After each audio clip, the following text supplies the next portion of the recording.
Hello all. इस lecture में हम लोग डिस्कस करेंगे एग्जांपल्स या problems on the basis of harmonic functions.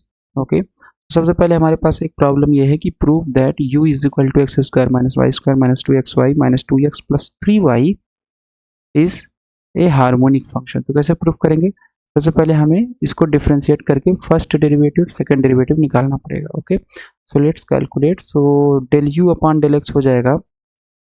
तो ये आपके पास u है, so del upon del X X square का minus del upon del X Y square का minus del upon del X two X Y का minus del upon del X two X का फिर del upon del X three Y का। Okay, तो आपको पता है पार्शियल डिफरेंशिएशन हमने क्या किया, दोनों साइड किया है यू के एक्स के रिस्पेक्ट में। तो अगर आपके पास जिसके रिस्पेक्ट में हो रहा है वही वेरिएबल होता है पार्शियल डिफरेंशिएशन में, बाकी सब कांस्टेंट, यानी x वेरिएबल होगा y कांस्टेंट, कांस्टेंट का differentiation zero.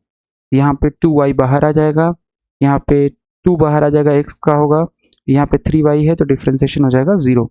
Okay, so that means x square का ये हो गया 2x और यहाँ पे माइनस माइनस। ओके, सो 2y आएगा और अंदर बचेगा x, क्योंकि 2y कांस्टेंट हो गया तो x का डिफरेंशिएशन 1।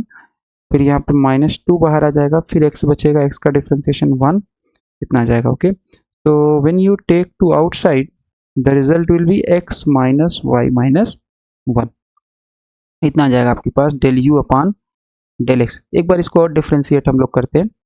सो del two U upon del X square निकालेंगे, क्योंकि हार्मोनिक के लिए हमें सेकंड डेरिवेटिव चाहिए। तो 2 बाहर आ जाएगा, केवल x का डिफरेंशिएशन होगा यहाँ पे। सो डिफरेंशिएशन अंदर जाएगा, सो ये हो जाएगा x का डिफरेंशिएशन दैट इज 1, y का डिफरेंशिएशन 0, फिर माइनस 1 का डिफरेंशिएशन 0। y का डिफरेंशिएशन 0 क्यों? क्योंकि हम x के रिस्पेक्ट में कर रहे हैं। That means we will get del two U upon del X square as 2 या is equal to 2, not as 2। So del two U upon del X square is equal to 2 आ जाएगा। Okay, so let's differentiate this again.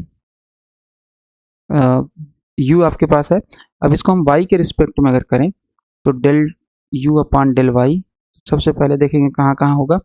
X square का 0, फिर अंदर जाएगा minus Y square, तो minus Y square का 2y हो गया। फिर आपके पास यहाँ पे माइनस 2xy है, सो माइनस 2xy, तो x आपका कांस्टेंट हो जाएगा, y हो जाएगा 1, और फिर माइनस 2x इसका 0 हो जाएगा, फिर 3y y का 1 हो जाएगा।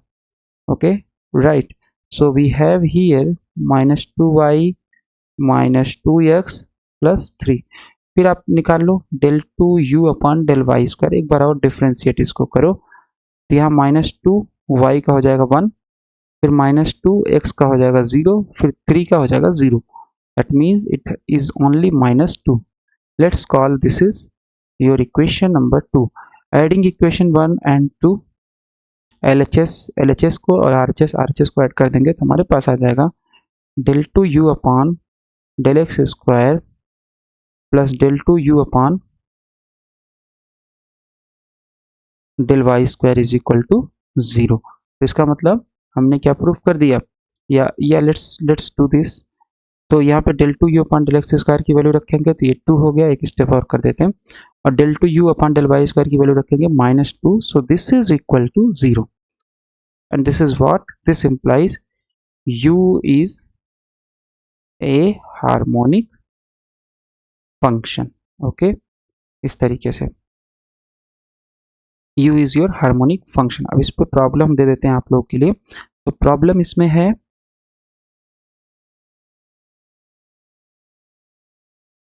प्रॉब्लम है आपके पास यहाँ पे show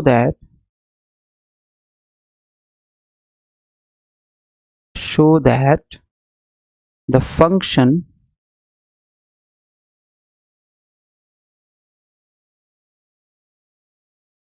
show that the function u आपको दिया है X square minus Y square and v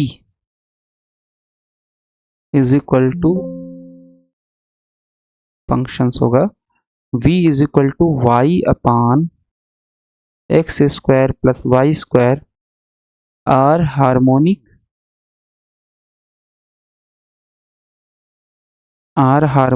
functions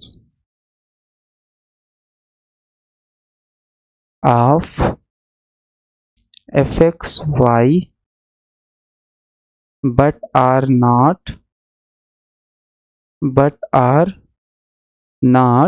harmonic conjugate.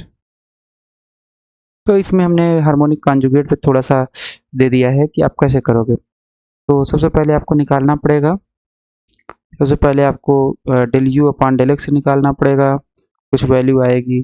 फिर del you upon del Y निकालना पड़ेगा, कुछ वैल्यू आएगी। फिर del we upon del X निकालना पड़ेगा, इसकी भी कुछ वैल्यू आएगी। फिर del we upon del Y निकालोगे, इसकी कुछ वैल्यू आएगी। Okay right. फिर आपको क्योंकि हार्मोनिक फंक्शन दिखाना है तो आपको सेकंड डेरिवेटिव भी चाहिए, तो एक बार इसको और डिफ्रेंशिएट कर लीजिएगा। ओके सो आ जाएगी कुछ वैल्यू। फिर आप y के रिस्पेक्ट में एक बार और कर लेंगे तो इसकी कुछ वैल्यू आ जाएगी।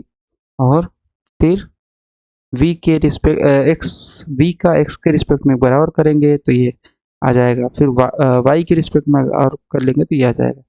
ओके सो ये आपके पास वैल्यू आ जाएगी। When you add these two equations इसकी वैल्यू 0 आ जाएगी। तो आपके पास ये इक्वेशन आ जाएगा del two U upon del X square plus del two U upon del Y square equal to 0, मतलब u आपका हार्मोनिक फंक्शन हो जाएगा। सिमिलरली v के लिए जब आप करोगे तो del two V upon del X square plus del two V upon del Y square equal to 0 आ जाएगा। ये पार्ट आपका हो जाएगा हार्मोनिक फंक्शन। लेकिन हार्मोनिक कॉन्जुगेट कैसे प्रूव करोगे? हमें पता है हार्मोनिक कॉन्जुगेट किसको बोलेंगे, u and v are called harmonic conjugate, they are called harmonic conjugates if u v are harmonic functions, if they are harmonic functions